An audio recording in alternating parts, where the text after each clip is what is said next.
Hello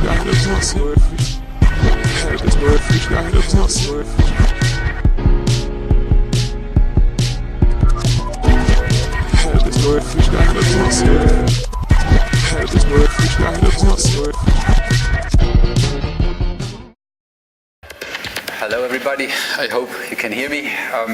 Thank you very much for interest. Thank you very much for coming to the presentation, and on behalf of Emanuel, Christ and Christoph Gantenbein, thank you very much for inviting us to this wonderful, interesting event. My name is Daniel Monheim. As I was presented before, I'm an associated architect to Christ Gantenbein, and I work there since 10 years. I would like to show you 6 projects today, which show a bit our professional approach and our architectural curiosity and interest in architecture. But before I do so, I would like to give you some brief information about our office. Our office is located in Basel. It's a small town, around 180,000 inhabitants in the northwest of Switzerland. It is situated in the old part. We are around 50 architects, among them Christoph and Emanuel, of course, one partner, 5 associates, project managers, senior and junior architects, some interns, back office staff, and we have like 10 different nationalities in the office, which is super nice to profit from. Okay, I start now with the projects. One little problem. Sorry, this is not working.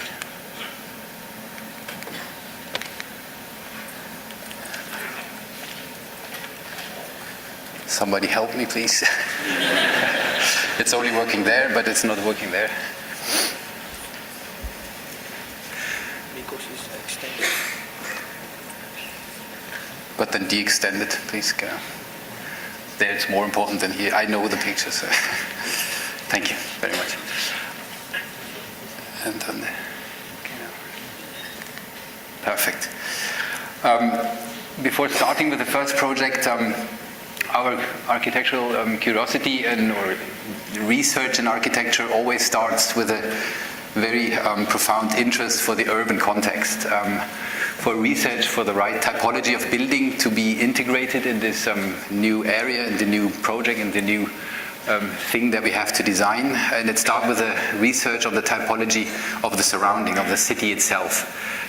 Emanuel and Christoph are professors at the ETH Zurich, and they published several books about typology research on different cities all over the world in order to decode the DNA, the typology mostly used and mostly functions in a different or in a special situation in a different city on the world under special climatic, social, historic circumstances. So this is a very important thing to know, and this is like the overall headliner over all projects that we are researching and designing on.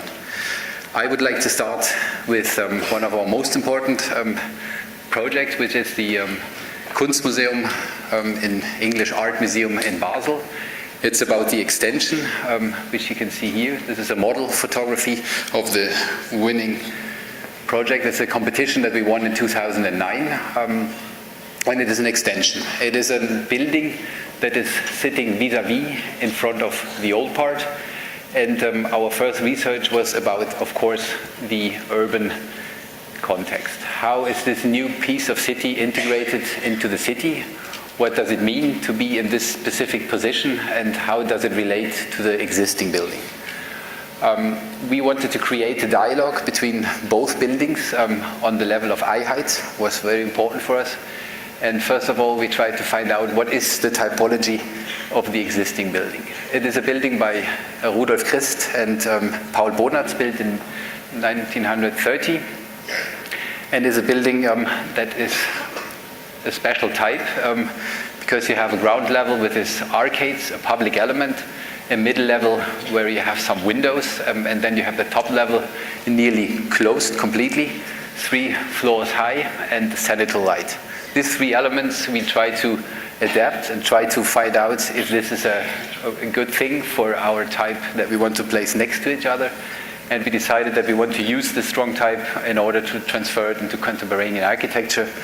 and create a volume that is standing in front of it, next to it, on eye level side, but keeping a different individuality. This means for both elements, we wanted to achieve that they are linked to each other, but they have their own individuality. So what we did here is something similar to this rearrangement or this arrangement of the facade. We have a ground floor level with a very strong urban gesture towards the city, which I will explain in the next slide.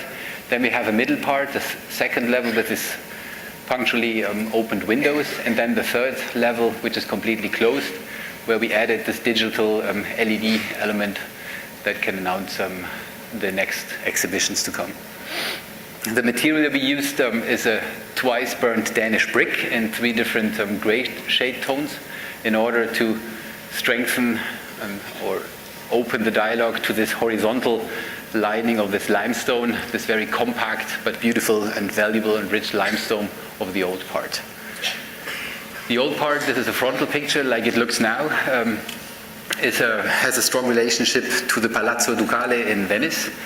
It's a very beautiful building. You have the main entrance here under the arcade as a public space. You enter a courtyard like a semi-public pre-entrance, and then here in the back you have the actual entrance to the ticket shop, from where you then can access to the different exhibitions, and from where, very important, you can access then via a connection underneath the street to the extension that we were planning on.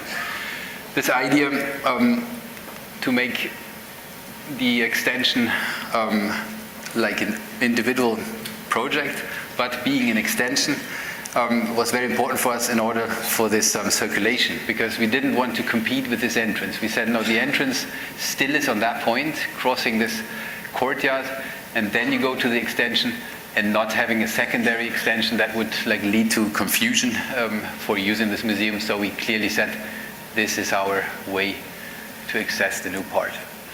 In this plan, you see what I was saying in the beginning very well.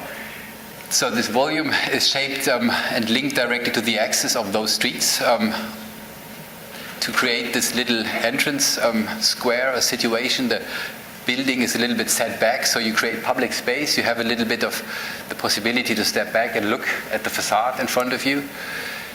So this is parallel to that side, and this is the street that leads towards the Rhine. It is a bridge that goes over the Rhine, so it's a very important situation here our building is standing on. That's why this urban context of this kink in the facade, in the volume, was very important for us. This cornerstone, so we call it, or this bridgehead connecting to the view over the Rhine, is very present and very seeable from far away. So that's where we thought it had to be created like this. What is very specific about this volume, and this directly relates from the requirements from the museum holders. They said we have a lot of beautiful space for art. They have this typical small room cabinets or bigger room cabinets, galleries, rectangular rooms with precise space definitions. And they wanted more of the same, they said, more of the same. They don't want big rooms, multifunctional, flexible, that can be big and small at the same time. They wanted precisely defined rooms. So we created somehow a quote of this cabinet-like rooms and have these 4 galleries linked together to this rectangular 1, 2, 3, 4, and here the same, which follow here in this case this street, and in that case that street. So we have like a strong quote to the original type of the building, but on the other hand, the positioning each these volumes is due to this very specific urban situation. This creates a wall, a void in the middle, and this void becomes later, I will show you then, the vertical and public circulation through the building, the big new staircase. First of all, some views from the old part out of the window to the new part. You can see here the window types. The format of the windows is something we rearranged in the new facade as well. Vice versa, the view from the new part to the old part. Here the format again found the same relation. And the view from the new part into the city, the link to this urban situation in the middle of the medieval town of Basel was very important for us. Not only the material, but the format to bring the view like a painting into the museum was something that we thought it was achievable and interesting to have. This is the ground floor. Now the typical ground floor, where you see those 4 galleries linked together, infrastructural rooms, house technical rooms here and that part, and then the big circulation staircase in the middle, the big void, the big public circulation in the middle of the building. This public circulation found its equivalence then in the old part again, because there's a big and beautiful staircase sitting in the middle of the building as well. The 3 stories, as I mentioned before, the palazzo-like format of the building, but being more a modern warehouse for art. This kind of being in between 2 types was very interesting for us. We created these galleries in the 3 floors. The upper floor has the zenithal light as its ancestor. We have this prefabricated concrete ribs. They were water jetted on each floor, but on the upper floor it leads to the opening and the glass and the possibility to open it completely to daylight and have beautiful ambience in these rooms. These are now photos which show this palazzo echoing situation from old to new. You can see clearly the relation of both elements of both buildings, but it's not a copy. Another view, this urban kink I was mentioning before. This kink then relates in my back, so to say, to the Rhine, to the bridge. Meanwhile, the other kink is parallel to the facade of the old part. This is the street in front of the building. Here's the big crossing. This is just for people walking, no cars, only bicycles allowed. You're coming from the very beautiful square at the Münsterplatz, and you find then the situation like an open book, this closed walls, this closed wall of the new part of the museum in the 3 different shades of grey. As well, it was very important for us the relation to the backside, to the neighbor buildings, to the roofs, to everything that we found on the backside, the relation to the walls, the back walls of the other buildings. This closed walls, no joint, was necessary. We elaborated a system with the engineer that this could be like a massive, like a wall that was there since like 100 years, and creates a direct relation then to the walls and the surrounding, and a contrast at the same time, which we think is quite poetic and beautiful.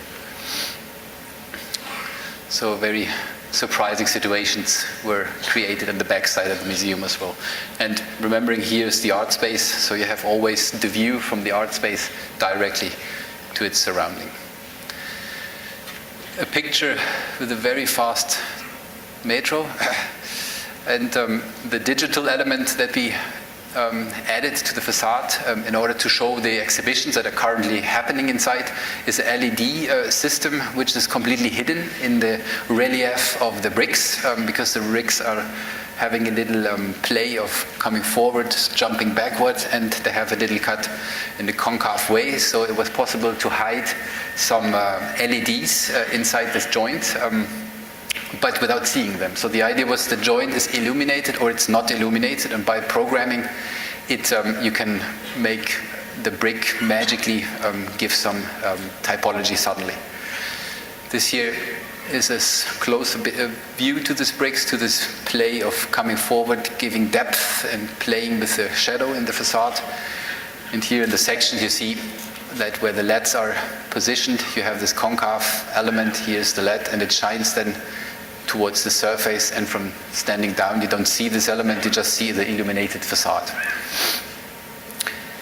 This beautiful drawing shows the electronic service behind, which is not feasible of course, but it's a beautiful technical drawing. Meanwhile, the construction site, the bearing structure, which is already the precisely defined architecture, so to say, because these walls are not flexible, they're bearing the loads of the building. So during the construction site, it was already seeable what architectural quality this room will have. You see already the beams, the water-jetted beams on top. And all the installation was for this room was on top, and it comes then through those joints, all the ventilation and the lighting. So the room, after it's finished, you will see it later, is completely free of installation.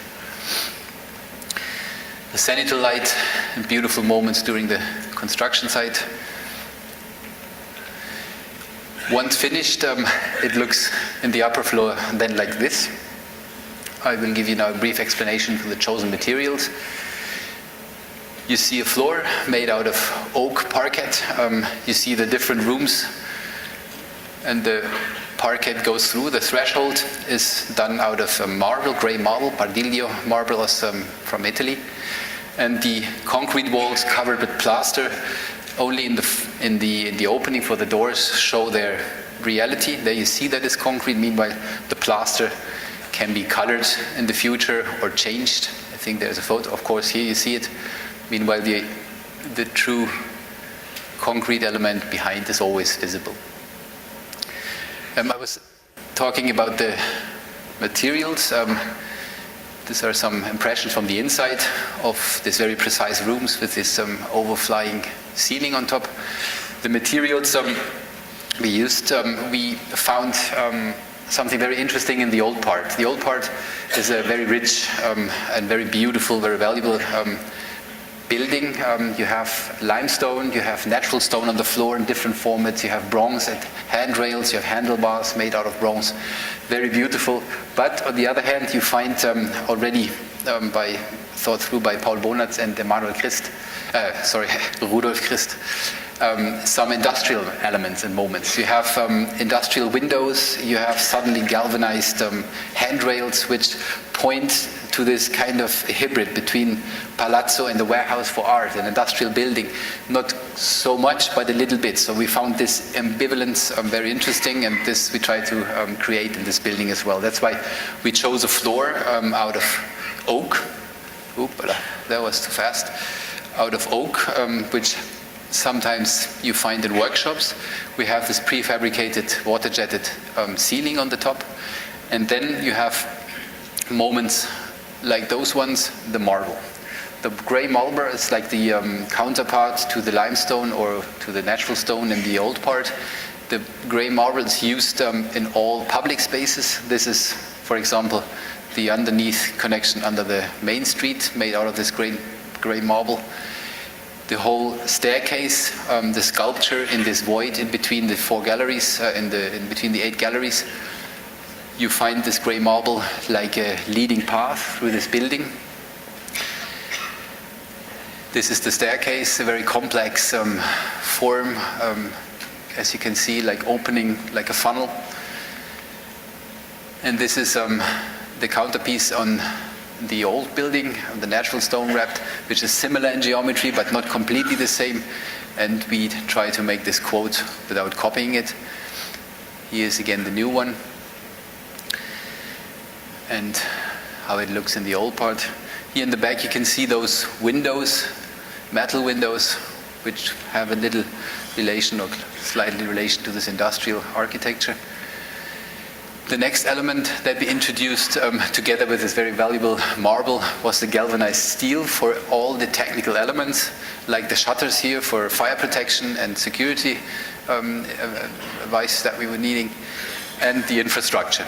All the elements like lifts and toilets covering we did with the galvanized steel, handrails as well, and the whole wardrobe. We created a new furniture that could be opened, and then it was a completely mirrored and disappearing structure, or closed, and then you find this galvanized steel as an infrastructural element, quoting the industrial past.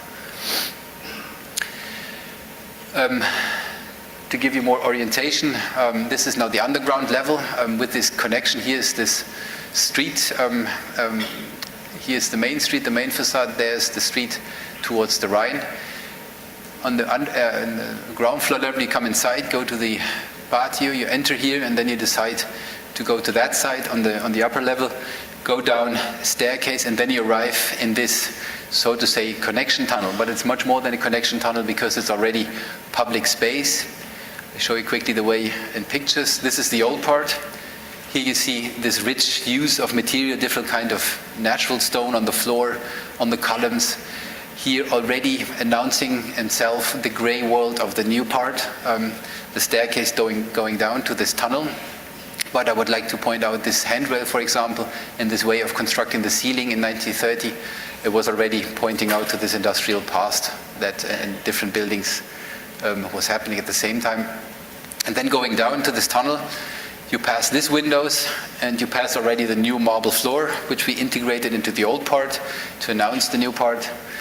And then you find this, so to say, connection element, which is public space under the street. You have public space on the street, but here you find it under the street.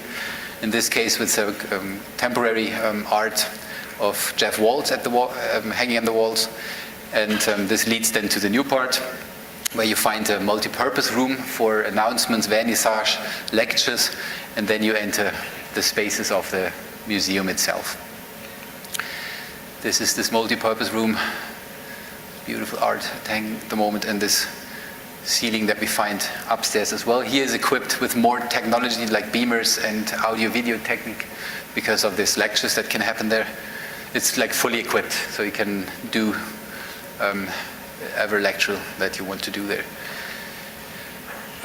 This is the last picture I would like to show you, because after all the typology research and the urban context we try to achieve for the museum, this is the essence of the project. Small rooms that, or bigger rooms, nice proportioned rooms that welcome you for intimate contemplation, reflection on art, that you really pass your time being there and having a good look without being distracted by other things. This is the picture to conclude with the streets and this urban situation and this public created kink over there. Okay, next project is a curious project. It's a housing project in Pratteln. This is at the outskirts of Basel, around 10-15 minutes. It's directly located next to the railway station. This railway is the main cargo line between north and south in the area of Basel. One can say it's impossible to live there. And this was the starting point for our research. How can we make it possible to live next to a train station with this frequency of big trains going there day and night? First of all, we tried to find a typology for around 70 apartments. That was the requirement, to find 70 apartments possible to build there.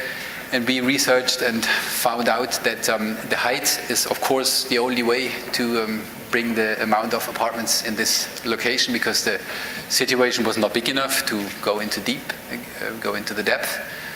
And we found out that the podium and tower is a typology that is very interesting, first of all, and then very adequate for this situation. First of all, the podium area, I will explain to you later what is inside. The podium area creates a relation to the direct neighborhood. First of all, it has the same height as the neighborhood, and it creates a relation to the train station and to the directly related center around the train station. Meanwhile, the tower tries to relate to the landscape, to the Rhine, to the Jura mountains, which are in the back, far away, but you can see them then from the tower, and of course in the wider sense to Basel. So we have the two scales of this building. That's why we found the podium tower was a good tool to use. The next point was dealing then with this problem of the noise pollution. So we did a lot of pragmatic tests with the acoustic specialist, and this test turned out that the perfect shape in order to prevent having too much noise, in order to prevent as well to having a very costly double-face facade, was a diamond shape on this specific situation. That the diamond-shaped tower, having two sides, this side to the train station, meanwhile the other side towards the mountains, is that well shaped that it's working and that it's absolutely apt for living inside. One another clue was important, of course, seeing at the typology of this ground floor. The core is placed towards the train station. Meanwhile, the apartments, arranged like a fan, are opening themselves then from smaller to bigger towards the south side. So the south side is the open one, the beautiful one. Meanwhile, the noisy one is that one. That's why we arranged it this way. We have no bearing walls between the apartments in order to, in future, and make apartment bigger or smaller. We just have columns, and then all the technical devices in the back. This is a tower of 66 meters, more or less 22 floors, 76 apartments. We have a mix of 2.5 and 3.5 room apartments, and they can be changed, of course, depending on the requirements. Going then lower, this welcoming gesture of this podium already announces itself, and then being on top of this podium, you have here the cafeteria for the workers, and the possibility to use this terrace. And then the typical floor of the podium is this one, where I think around 230 people can work, 3 floors of working space, which changes then completely the type of ground floor, of course. In the section, you see that the 3 ground floors for a working space and the apartment floors oriented to the back, and this hanging over cantilever, this welcoming gesture and protecting gesture for the people arriving, protecting from the rain at that point. The elevation from that side and from this side, and we found that this is a very beautiful element just coming from its functional and requirements that it had to fulfill. The form, the diamond, was not invented by us because we liked the diamond, because we found that this is really the form, the best form to avoid noise pollution in the apartments. If you see it now in the context, apart from the acoustic requirements, the buildings around the rail station normally are industrial buildings. So we try to find a way to embed this building in this history of little other buildings, warehouses, workshops, big storage rooms, and other living houses, because there's a series of new projects now around this area, according to re-evaluate the area for living there. So we said the cladding of this building has to do something with this. So we found the galvanized steel, the rough galvanized steel, as an element that is integrating themselves very well. First of all, it plays with its surrounding, it reflects the surrounding. It ages in a way that we like a lot, because these panels will be a bit different in the future due to climate changes or pollution or weather. And the third argument was the very precise cutting of those elements allows that the form and the shape that we precisely developed is constructed in the same way. These are some pictures where you see here the core hidden behind. This is the welcoming gesture towards the rail station, and then the windows on the side apartments will slightly open then towards the back in order to increase the light situation inside. Here you see the relation of the podium, the height with the neighbors directly, and then the tower in the back.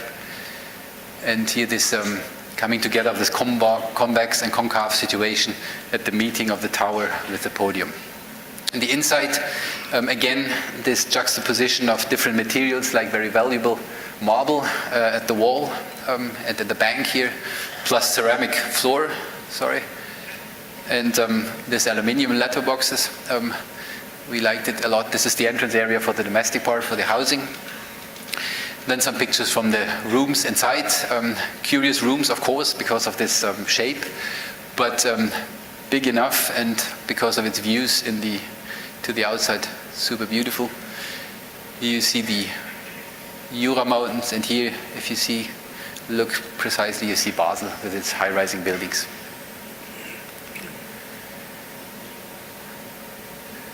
It has become an object, a technical object, of course, but it's a housing object that fulfills completely the requirements due to its shape.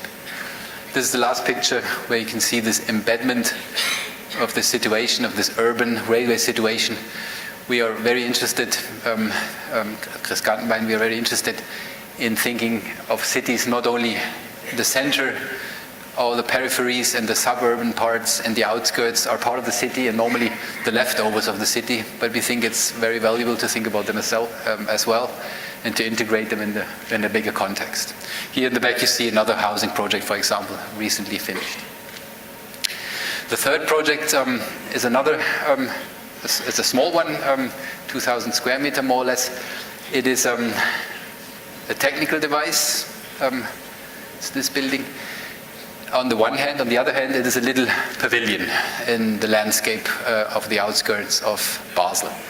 I will explain you now what it is. This is a little campus consisting of 1, 2, 3, or 5 buildings, I think, of a firm called List. The owner is an inventor who works on dry processing technology, so he has done some patents, or he has claimed some patents. He's very famous for that.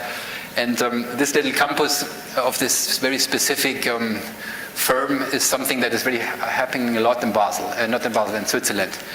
Because you have this beautiful landscape and not very dense, and then suddenly you find these little firms, carpenters, metal workers, or textile firms, which are clustered in a little area, in a little campus, they call it, in the middle of the beautiful landscape of Basel, of Switzerland. So this is something happening quite often, and we found this situation here as well, these buildings here, and the owner of the fabric, he said he wants a new building as an iconic building, but this building should serve different purposes. First of all, this dry processing technology should be placed inside, so you can make investigations on that further on.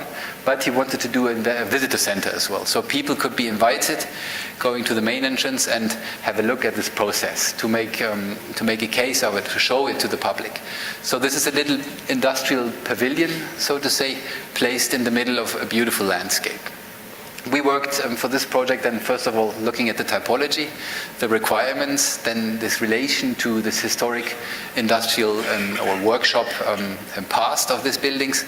And we found that the slopes that we're having here and the streets there and there were some very interesting perspective devices that could help us finding the right design for it.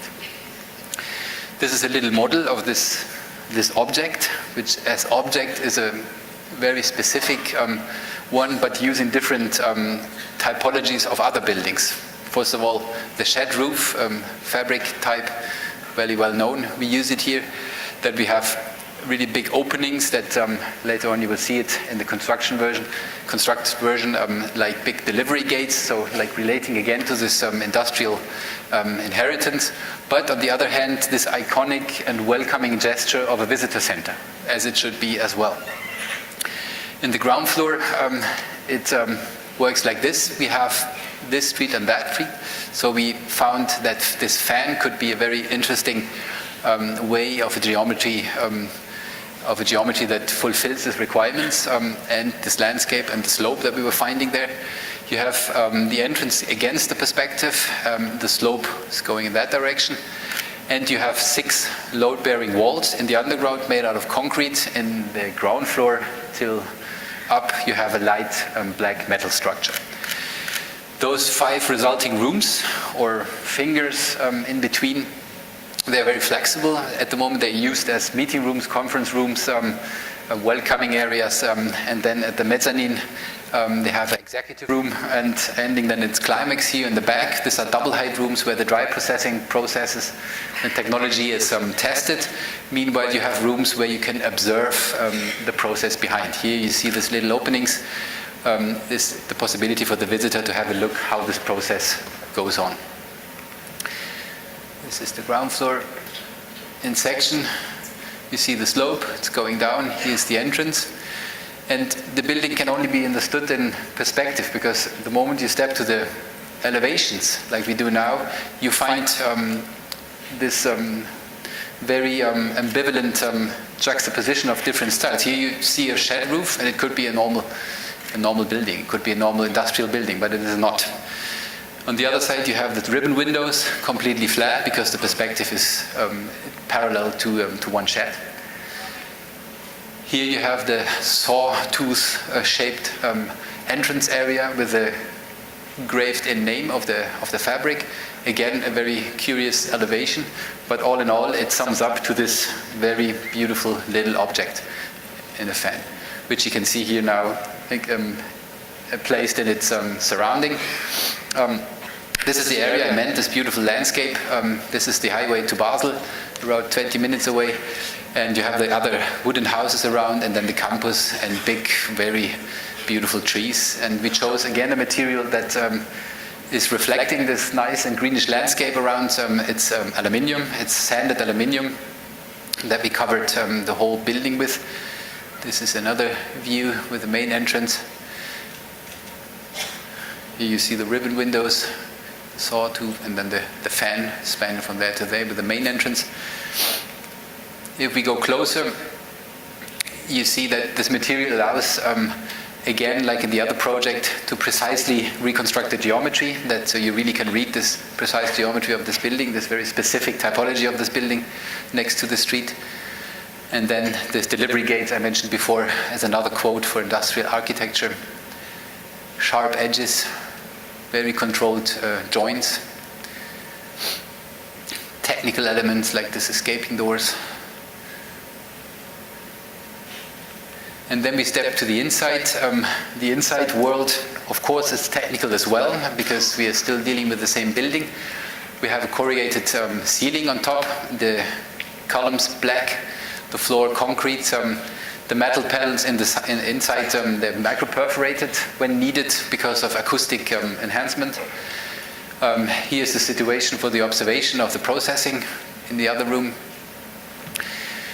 We joined LED light at the linear elements of the columns in order to strengthen this idea of this very double high or higher, even getting higher room to the end.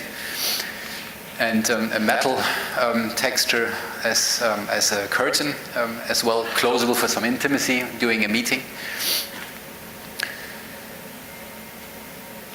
And then the last element to bring in some warmth and sensuality is this customized furnitures by us and by Inch furniture designers of Basel, which for the first time in this project bring then round forms and more this human contact, so that is like juxtaposed to this very technical and more harsh situation in the back.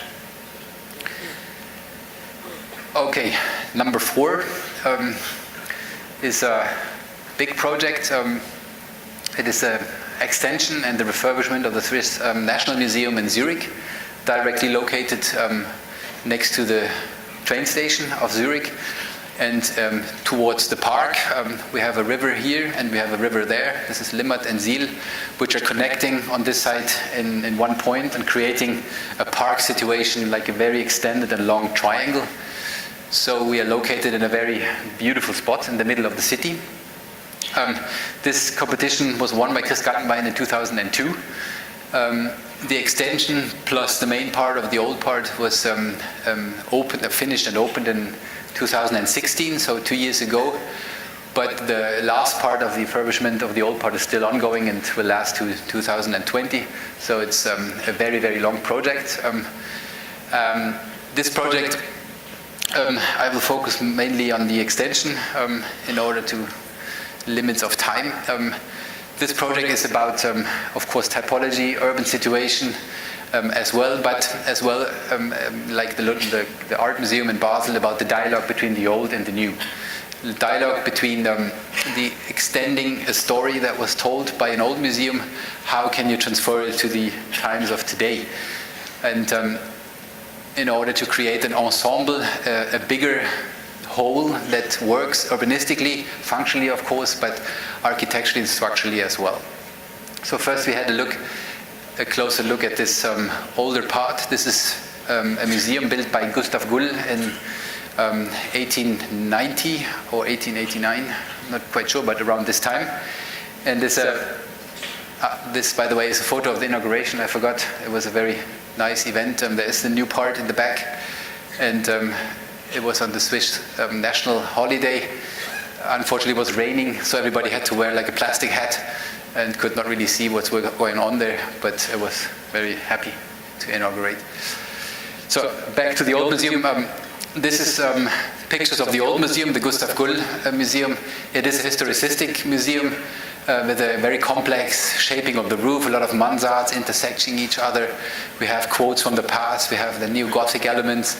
So the aim was, or the exercise was, how can you relate or retell or go on telling the story of this museum that already relates to a past and to different past? How can you achieve that? And then we started by analyzing the urban situation. This is the black plan. We started finding out, and this is the old part in form of the G, and this is the extension.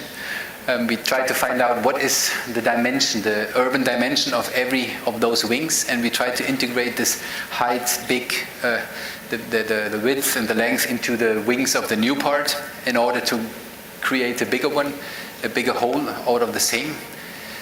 The next thinking was this landscape of the roof I mentioned before. This is very typical for this building, this very complex situation we try to transfer in a contemporanean way into our new museum in order to go on with this very expressive landscape on the roof.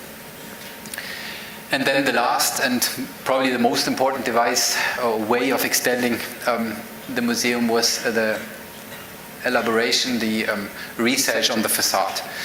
The idea that the facade has something to do with the old facade was very clear for us, that it has to be like this, but of course without copying the old facade. So the aim was to find a material, concrete it was in the end, that by its ingredients and by its treatment is closely related to the old stone, volcanic stone facade of the old part. I will explain that now in the next pictures. This is now a finished, a picture of a finished state by helicopter or drone, I don't remember. Here you have the train station. This is Zurich. Here's one river. Here's this beautiful Platzspitz, and there's the other river. As you can see, the landscape and the trees and the gardening, the park are very, very strong elements and very important for this project. And we were very lucky to have those two trees already existing. These are the oldest ginkgo trees in whole Switzerland, which maybe means nothing for you, but for Switzerland it's something. And the requirement was that these trees have to be there. They have to live and have to be part of the project, which was not a very problem for us. It was the contrary. It was super to have this tree so close to the building. And this explains a bit the shaping and the form of it. Another big requirement was that there is a strong relation from the park to the main square. You will see it later in photos. So the volume, the sculpture of this extension lifts itself up in order to give space free underneath, that the park during the public opening hours is floating through and becomes public space underneath and public space connecting the original patios that are existing in the old part. I quickly go through the plans in order to explain you how this museum is used. First of all, one quick remark. The Kunstmuseum in Basel had this requirement, more of the same. They said very precise rooms for art hanging on the wall or standing in the middle. Meanwhile, here the requirements were completely different. The Swiss National Museum has very often changing exhibitions about art in Switzerland, about elements typical for the history of Switzerland. So there was the requirement for room continuity that is like a stage and allows a maximum flexibility. That you have a room that can be on one day a big room for this kind of exhibition, and then 2 months after completely change in something completely else. So the requirement was clear that it has to be much more functional, much more like an art workshop. That's why we worked on this typology completely different. The old part here, the new part over there, here's the main entrance. Due to an urban axe, Gustav Gull moved this wing a little bit out, and it was created this knee, this entrance situation. Before it was here, now with the reopening of this element, it is located again in this part. You enter here, you get your tickets, and then depending on the exhibition you want to visit, you can walk over there, over there. Here in this point, you have the first connection point then with this new wing. The new wing has 2 connection points, here on the ground floor and here on the upper floor, because this element moves up. You will see it later in the photos. And once you entered here in this funnel-like situation, and on this round, this space continuum, you walk around the corner, you take the big staircase directly up, you overwalk, so to say, the first floor. There's no connection to the first floor. You reach that by a different way, and then you arrive on the main floor, which is the second floor, which is a complete floor, because the bridge, the lifting out of the room of the sculpture is completed, and then you have this possibility to visit, depending on the exhibition, the different rooms. This is the roof with this dramatic landscape in combination to the old part. And then the section, to understand better for you, you're coming from here, from the entrance, going around the core, and then popping up on this very, very long and big and high staircase, the main circulation, the main public circulation again, and then you reach the second floor on this one. This bridge, in order to open the spaces towards the park, is statically very interesting because it loads onto foundations here and then has a tension metal element in the middle that is holding the whole building together. It's quite a dramatic gesture, structurally directly related to the architecture. Now I'll go around the building that you see, what we promised by all these plans before. First of all, you see the old facade and then the new facade connecting, mirroring itself in this water situation. This is I think it's autumn. Yeah, probably it's autumn, no leaves on the trees. Then here this big opening. The linear extension on that side. Then going around this building, you have this public space flowing completely around the sculpture. Here you have the relation between the park, the opening, and then there in the back is the big courtyard of the old part. Here is the big exception of the building, the only part of the building that is open. It's a public library that had to be integrated in the museum as well. The rest of the building is quite dark because the curators want completely control of the artificial light inside. That's why the rest is quite close, but I come to back that later. This is the opening of this library. This is a view from the inside where you have beautiful views through the trees, sitting inside. And then going further on around the building, here you have the two ginkgos. This is one of the ginkgos, and then this concrete facade.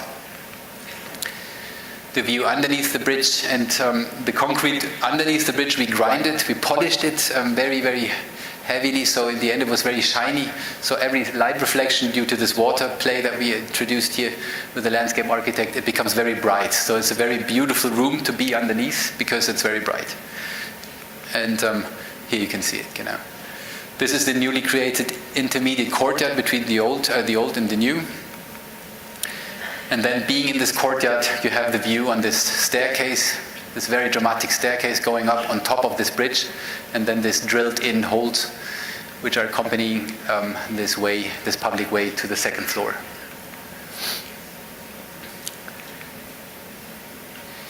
Here we have a closer look now to a special device, the facade. I will explain later. We will have a look now on the opening of the window after the facade.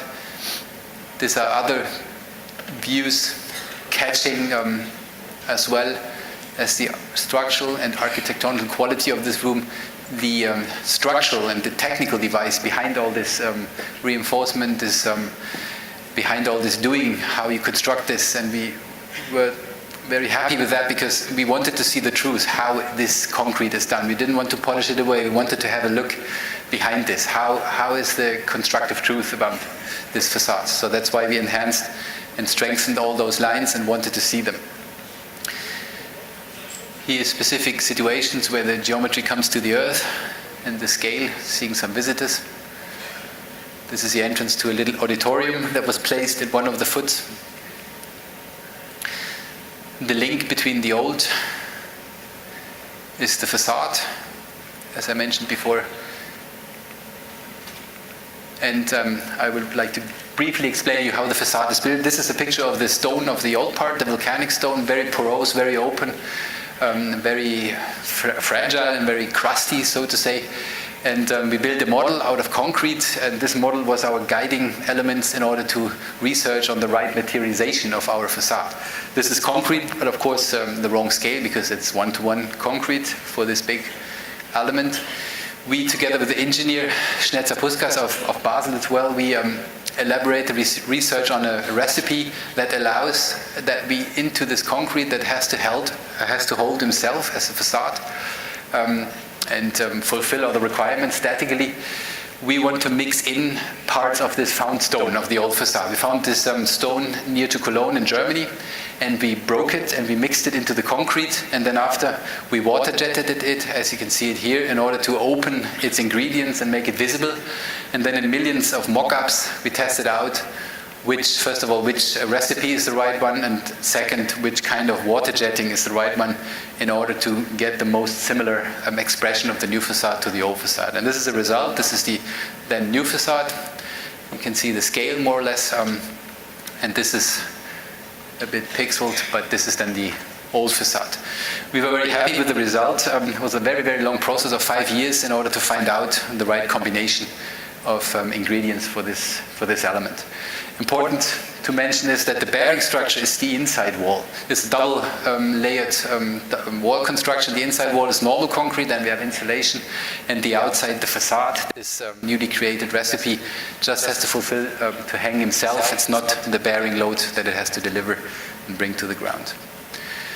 Next point was we had this model made out of bronze, which shows that there is no joint. And speaking of a sculpture and a monolithic extension of the very monolithic old building, we said it has to be jointless as well. So we had to find a device, a technique behind with the engineer, how to create a facade out of concrete without dilatation joints, in order to make this very monolithic and very sculptural looking element standing in the park.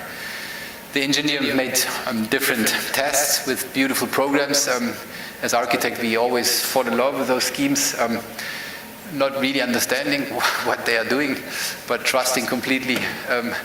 And what they investigated with us is that, of course, if you look closer, every facade is moving in its direction. So when it's very hot, it's extending. If it's cold, it's shrinking. So all the forces are coming together in those points in the corners. So the corners were really the points where we had to look at.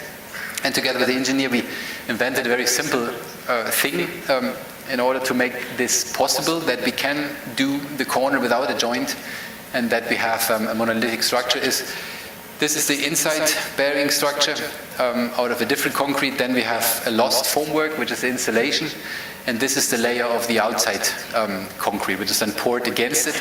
And here in the corner, 4 meters and 4 meters, we integrated a carton inlay, which after having dried out the concrete of the outside, we took it out. So there was a free space of 4 centimeters, which allows then the facade to shrink or to move 4 centimeters out or 4 centimeters in without cracking or breaking. And that was the idea to make that possible, and it works because it's still standing and without cracks and bricks. This is then the resulting facade, no joints in it. Every line represents here a kink in the facade, and then we were designing, of course, the formwork, how to use it in order to control those lines that we were seeing after in the constructed version. Next point is this windows. We said if this wants to look like a monolithic sculpture, the windows cannot be just done by foamwork, because if you do with foamwork, then you have here a closed concrete surface. So the idea was to drill them literally out. So we looked around Switzerland, and we found this driller, 1 meter 10 centimeters in diameter, was perfect shape, a perfect size, and the drilling of one window was during 1 day, lasting 1 complete day, and it worked out for the 70 or the 95 windows perfectly. The only thing that was always to think about is this core that was taken out carefully is super heavy, and it had to be carried out with a sledge that it doesn't fall out, and it would have broken then the corners here, which are very important that they're quite precise. By that we achieved that the concrete of the cut it out area looks like the jetted one at the outside, and it's really a monolithic gesture, like a carved stone that you take out of the nature, and you carve your sculpture out of it. Apart from that, the condition of the same concrete, water jetted here, not yet in this picture, but in the next pictures, the cut it out here, and then the grinded underside of the bridge were like 3 conditions of the same material that we found quite interesting in order to complete the sculpture of this monolithic element of the museum. To conclude, I would like to quickly go through the museum that you can see the inside as well. This is the knee, the entrance area, as I explained before, the old part. You go inside, you see the historic, beautiful terrazzo.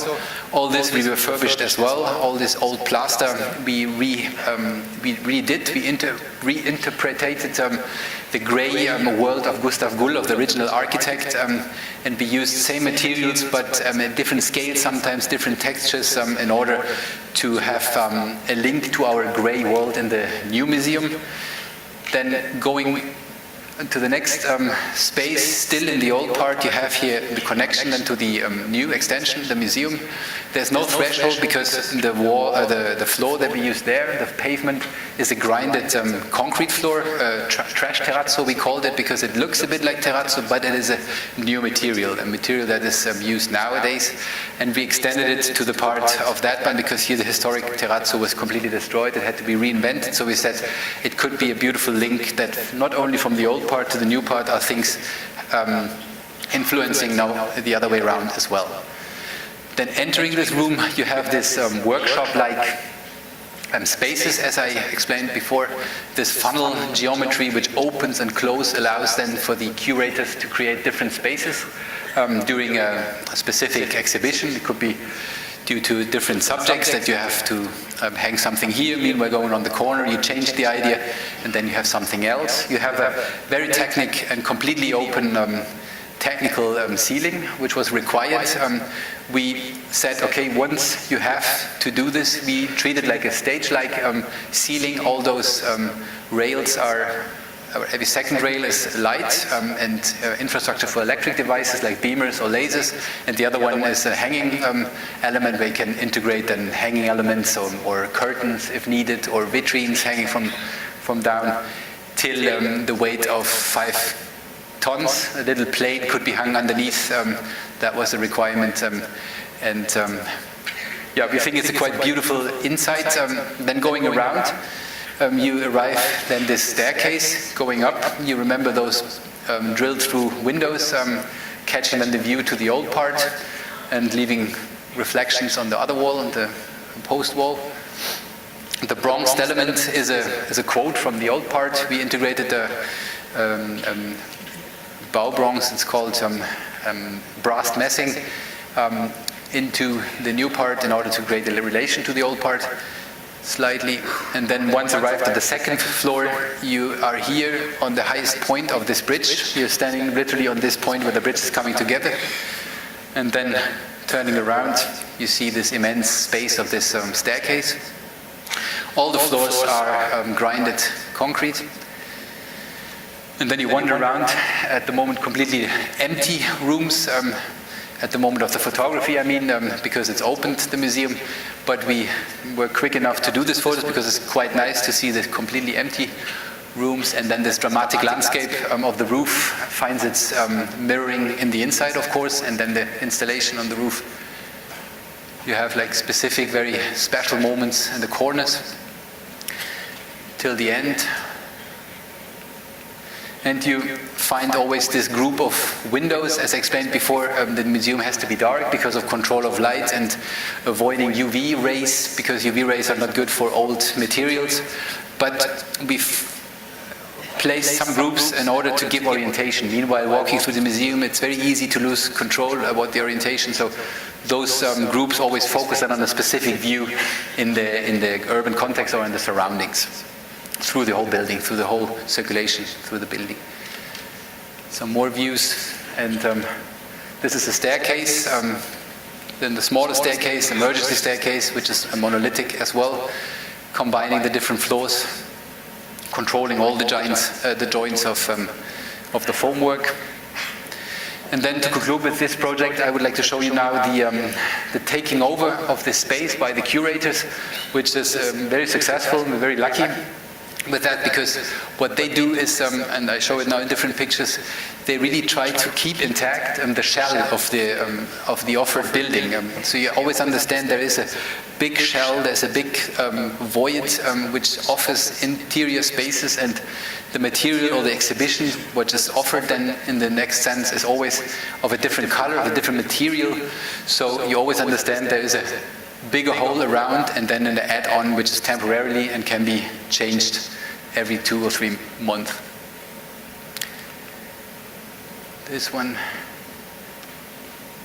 very nice. It's about history and artifacts of the history for specific subjects, depending on the curator, of course. And then sometimes happens, so luckily, those unintentional moments where the shadow of a technical device that was exposed is like merging into this technical ceiling, which is very beautiful. And then the last picture is this one. The bridge from the inside, of course, offers this sloped space, and we can use it then as a beamer projection for a specific exhibition. Oops, sorry. This is the last picture. The last project is consists of 2 projects I would like to quickly go through because I think time is nearly up.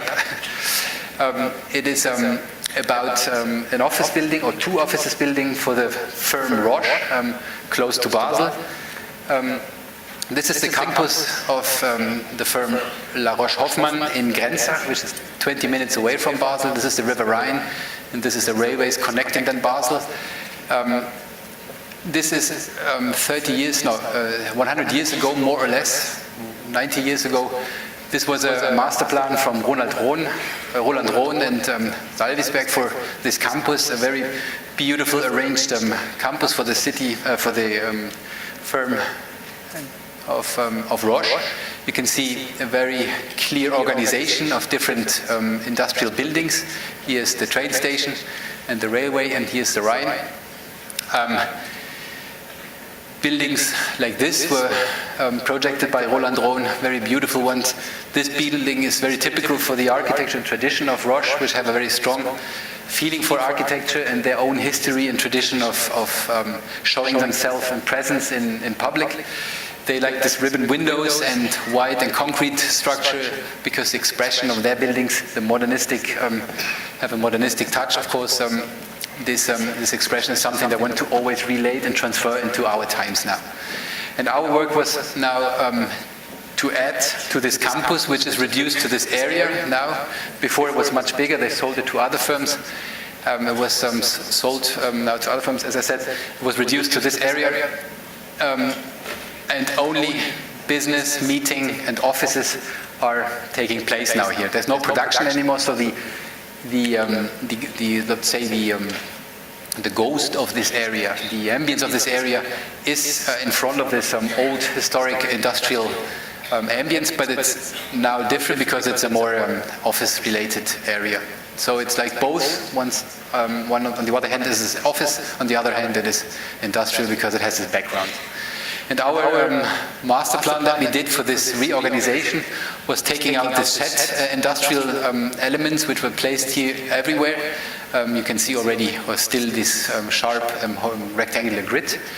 And in order to the slogan, or fulfilling the slogan of Roche itself, a great place to work, in order to bring the best people of the world to work for Roche, our exercise, or our job was to create now a campus, a master plan for this campus with a lot of free space, a piazza in the middle as heart piece, and related to other open spaces, a big lawn, that this is an attractive place to work. The new building that we had to integrate in this master plan of very clear access everywhere was this office building. This is, by the way, the main building. This is the dining and eating building, and this is office, and this is the technical device, and this is office, and this is a little pavilion for IT service. So what we did is, in this new master plan, we created a new volume which is standing towards this public space, having a normal or a very recent or a very typical building answer to this office typology. You have a core in the middle, you have the working spaces around it, and then the speciality was this one. This open loggias towards the main square, which was like moving itself a little bit into the axis created by the old master plan, because this was free till the moment we came and we moved this building here, offering this open space in the ground floor as entrance gesture, and then in the upper floor as a loggia to take fresh air when working too long or too much. And we created then This building with the ribbon windows, typically for Roche, and the white concrete, 96 centimeters thick. And this is then the entrance situation.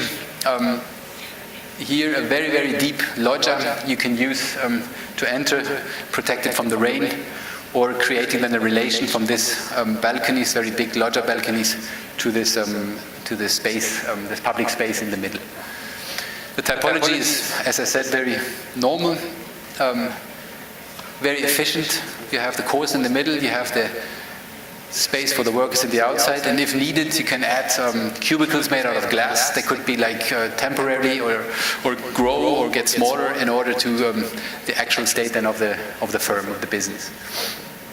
Some inside photos of this loggia relating to this industrial past. Here you see the old buildings which are sold, but still telling the story of the industrial past of this building or the situation. This is from the inside to the loggia. And this is then a typical inside room. Again, what was important for us that you don't mix up the shell, the main structure, with the ingredients of the interior architecture. Everything what comes after is a different hierarchy. So that's why we have strong colors, other textures, other materials that we always can read the main structures consisting of the ceiling and then the columns in black. This is a picture then from this square in the middle, from this hard piece, how it looks nowadays. The last project is on the same campus. Here is the building that I just showed you. 2015, Roche came to us and asked for us a new building that had to fulfill different requirements. And that was very interesting for us because these requirements that we had to fulfill were like new. They were like juxtaposed on each other, so it created for us, or started a research on a typology for this building. That was challenging for us because, first of all, the situation for the workers in the existing building became very unpleasant, very dense, too much workers, too many people wanted to work for Roche, too many people were sharing desks and computers, so we needed a building, or they needed a building that can release the situation, offer more working space, and apart from offering more working space, the second device was taking out the conference rooms of the surrounding buildings and putting all the conference rooms of all scales into this new devices, was relieving then in those buildings this dense situation. The next requirement was, apart from the small meeting rooms, to create one big meeting room, a kind of forum, auditorium, about 600 people, had to be integrated in this volume as a second requirement. And the third requirement was, now by positioning here a new volume, creating a new face to the campus, that the people coming from the airport, having a drop-off here, are welcomed in the public ground floor level, and that the facade tells the people coming from the outside that this is the building to address on. But without being a contrast, because it's always integrated in the context of all the other buildings. So it had to be like a primus inter pares, a very little special building among the same buildings. And we did and started then the research on this typology. What is the right typology to fulfill all the three requirements? And we started this little sketch. The normal office ground floor, as you saw in the other building, is like this, the core in the middle, the working space around. Now requirement 1 came and said, you please an auditorium of more or less that size in the middle. So we had to think about the structure, the normal structure of the building, and we said, okay, we have to explode the core of the middle, we have to move it to the outside, that there's space in the middle for 600 people. Then thinking about the working space between all those cores, we thought that it's maybe not so nice having a core, then a free space, a core and a free space, and then we tried together with a static engineer find a system to make it more efficient and to make it more light and easy to use and flexible, because then this conference center, what was called before, was called after 2 years then flexible office building.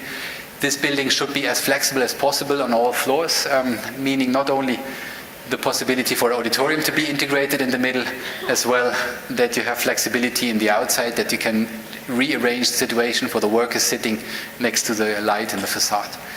We achieved that by first of all building a model to understand the structure with the cores in the corner. We try to create a strong relation to the campus by using the staircase in the corners and while going up in this building, having a look outside, and while approaching to the building, understanding that this is your main vertical circulation. The statical truth behind all this is the following. We created a void in the middle by a big concrete table. It's a cassette. Ceiling spans around 25 by 60 meters, standing on columns. Meanwhile, the ring on the outside has smaller columns, and the earthquake loads are taken over by these crosses, so we don't have walls, we just have columns in this building.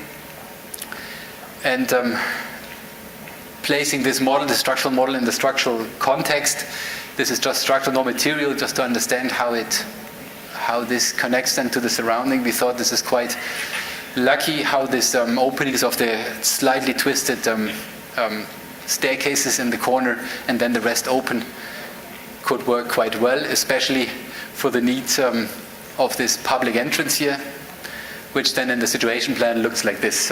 We have an ice hockey stadium-like arrangement.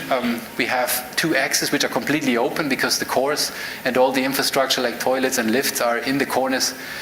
Give space free for this axe and for that axe, that we have a strong relation as a visitor entering the building, and a strong axe for people crossing the campus. Workers who spontaneously want to take a coffee, so it's completely inviting gesture to all sides. And if we climb up, at the moment first the ground floor again, a bit closer, you see this new created type of the relation and the link to the outside by climbing up. This is a collage, you can see. This is then the public space with the barista bar, the relation to the piazza, the relation to the big lawn in the back, and the waiting area, because a lot of people coming from the outside will use this building and they don't know it, so it has to be very easy to use. That's why we put the staircase in the corners and always connected with toilet, tea and coffee possibilities, or the lift. Climbing up, in the first floor you find this double height room, which is then the auditorium, which is multifunctional. It could be separated into 3 parts or just into one big 600 gathering space in the middle, double height as I said, so there is a cutted out element in the ceiling. Meanwhile, the ring around is then subdivided with a different grid for meeting rooms and for different sizes, 10 people like here, 4 people or 30 people. This looks like this. You have this multifunctional auditorium in the middle. You have the ring in the outside, and then the mezzanine floor has then the same offer but no middle because it's cut out. In the next floor you see now this mezzanine, again this meeting rooms in the ring but the void in the middle. Always the same circulation, always the same infrastructure with toilets and lift in the corners. And then the office spaces on top is a completely open office room with the offer of working spaces related to the light, and then the cubicles as in the other project, which are temporarily, they could be completely changed, and they're directly related to the grid of this strong concrete on top. This would be then the empty version.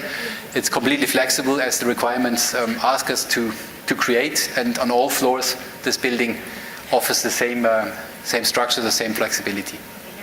As you can see here in the section, you have this grid here, you have it here, here, and here. Here it is cut out, so we have here the auditorium, the big exception, but the rest can be used and transferred into meeting rooms or into working places depending on the situation of the firm. This is the elevation. The facade goes from here to here.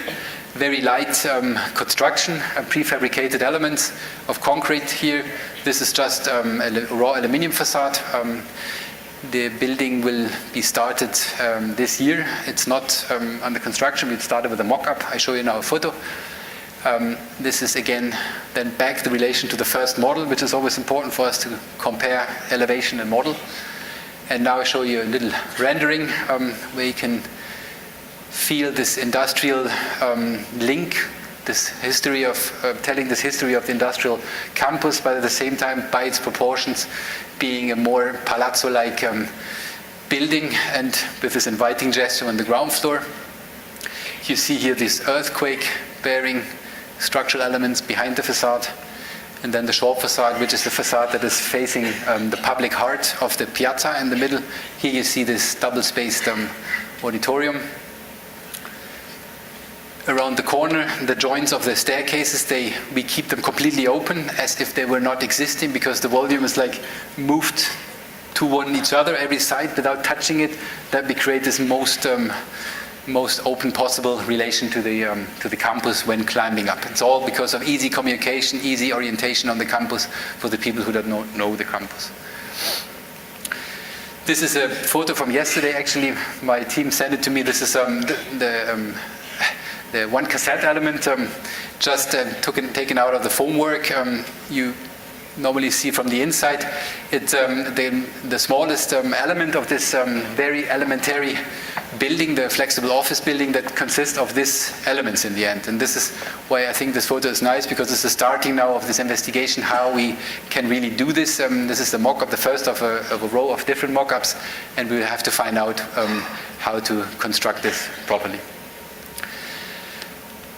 The last picture to conclude this is artwork from Mario Merz, and from 1982, sorry.